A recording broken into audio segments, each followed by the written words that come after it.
Yeah, I just want to go quick memory lane of when the PS4 and the Xbox had came out. I remember watching E3 and they announced the new Xbox. Now, preferences, I was a 360 heavy user. I didn't have a PS3. I went from GameCube to an Xbox 360. And let's keep in mind, the first Xbox came out. It had its problems, its issues, whatever. 360 came out, just shot off like a freaking rocket. And it built Mhm. up such a goodwill. And it was so it couldn't do no wrong. Let's keep in mind that the red ring of death was a major issue. And Xbox just said, hey, send it in, we'll replace it. I can't even think of the number they lost in that whole red ring of death, but they still came out on top. They were still the number one selling console for that generation. Could you imagine PS5s having a red ring of death scandal?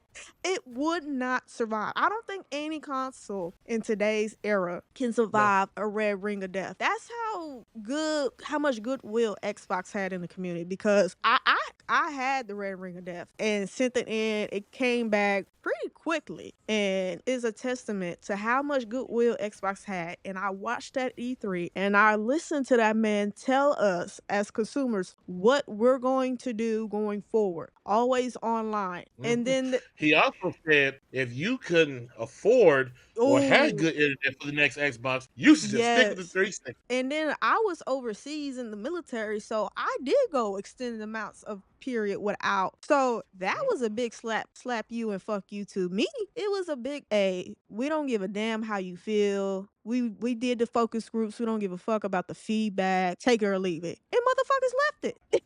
And since then, since that E3, Xbox has never admitted on a certain type of level, like, hey, we fucked up, and for that fuck up, we're gonna give this back to the community. We're going to. I feel like if it was me after that whole little finasco of that era, I would have been like, listen, this is what we're gonna do. We're gonna take it back, Barney style, 360 days. What's made us great? Our exclusive amount of content on our system. So everybody that's in the freaking studios that we have need to start giving me some ideas, baby, because we need more exclusive content that is just on our system. That's what made the 360 so great, because it was a lot of stuff. If you had a PlayStation, you couldn't play because you needed that Xbox. And I just don't think they ever, like, I just felt like they held on to that little whatever fuck they was trying to do for years and years and years and years. And it bled over into the next generation. And they just still Mhm. haven't recovered. They still, the whole Game Pass, don't get me started on that bullshit. Like, and I'm at the point where I'm not buying two consoles, because if I can play all the games I want to play on one, why would I buy the other?